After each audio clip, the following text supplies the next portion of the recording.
ইনসাফ এবং ন্যায়ের প্রতিজ্ঞা নিয়ে মাদারীপুর ১ শিবচর আসন থেকে ১১ দলীয় জোটের যেই মনোনীত প্রার্থী সাইদ আহমেদ হানজালা, তিনি গতকাল যে নির্বাচন হয়েছে ত্রয়োদশ জাতীয় নির্বাচন, সেই নির্বাচনে প্রতিদ্বন্দ্বিতামূলকভাবে ৩৮৫ ভোটে নির্বাচিত হয় এবং তিনি গতকাল রাতেই তার সমর্থকদের উদ্দেশ্যে বলেন যে তারা একসাথে জুম্মার নামাজ আদায় করবেন। তারই ধারাবাহিকতায় আজকে আপনারা দেখতে পাচ্ছেন এই হাজী শরিয়াতুল্লাহ যে সপ্তম পুরুষ হানজালা, তার আহ্বানে শিবচরের যে সমর্থকরা রয়েছে তারা শত শত হাজার হাজার সমর্থক তার এই আহ্বানে সাড়া দিয়ে তার ইমামতিতে জুম্মার নামাজ পড়তে এই বাহাদুরপুরের ঐতিহাসিক ময়দানে উপস্থিত হয়েছে এবং সকলেই স্বতঃস্ফূর্তভাবে তাকে সমর্থন জানিয়ে একটি ইনসাফ ভিত্তিক শিবচর গঠনের উদ্দেশ্যে সবাই এখানে একত্রিত হয়েছে।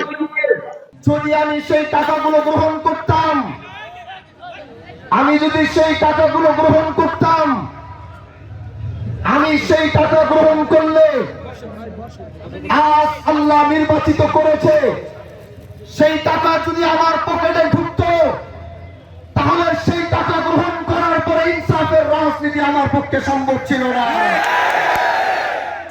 কারণ আজ হয়তো শিবচরের নামে বাজেট আসবে, সেই বাজেট আসার পরে সেই বড় লোকরা আমাকে বলে দিত, ভাই ওইখানে টেন্ডারটা আমার লোককে দিয়ে দেন।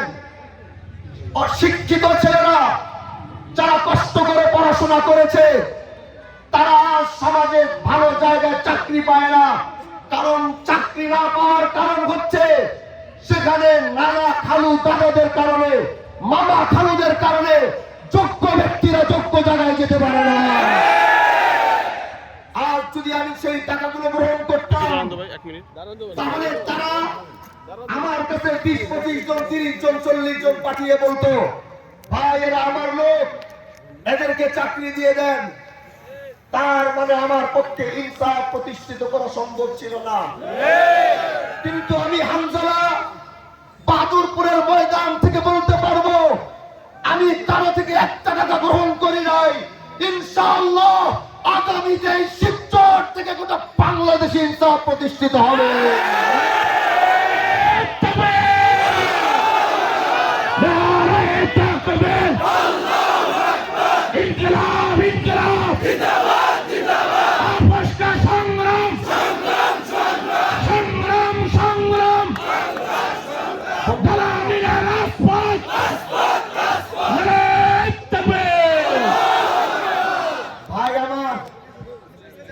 আমি একটি কথা বলেছিলাম, হামজালা যদি কোনদিন এদেশের ক্ষমতায় যদি হামজালাকে এদেশের মানুষ আনে, আমি এতটুকু হলফ করে বলতে পারবো, আমার থেকে কেউ এই শিবচরকে বেশি নিরাপত্তা দিতে পারবে না। আজ এই শিবচরের দ্বার প্রান্তে প্রান্তে সব জায়গায় বলে দিবেন, আল্লাহ যদি কবুল করে প্রথমে এই শিবচরকে অন্যায় অবিচার মুক্ত ঘোষণা করব, প্রথমে এই শিবচরকে মাদক মুক্ত ঘোষণা করব। ভাই আমার, গতকালকেও বলেছিলাম, গরিব মানুষের উপরে শুধু অত্যাচার করা হয়। আমার দেশের ভ্যান চালক, অটো চালকরা পৌরসভা দিয়ে অটো চালাইতে চায় না। জিজ্ঞাসা করি কেন চাও না, বলে পৌরসভা দিয়ে ওইখান থেকে ঢুকলেই টাকা দিতে হবে। এই টাকার কারণে অনেকে সেখান থেকে অটো চালাইতে পারে না। আমি হামজালা বলছি, ইনশাআল্লাহ আমার দেশের কোন গরিব দুঃখীর উপরে আগামীতে অত্যাচার করতে দেওয়া হবে না। ভাই আমার, আরেক মুশকিল, সেটা হচ্ছে চাঁদাবাজি।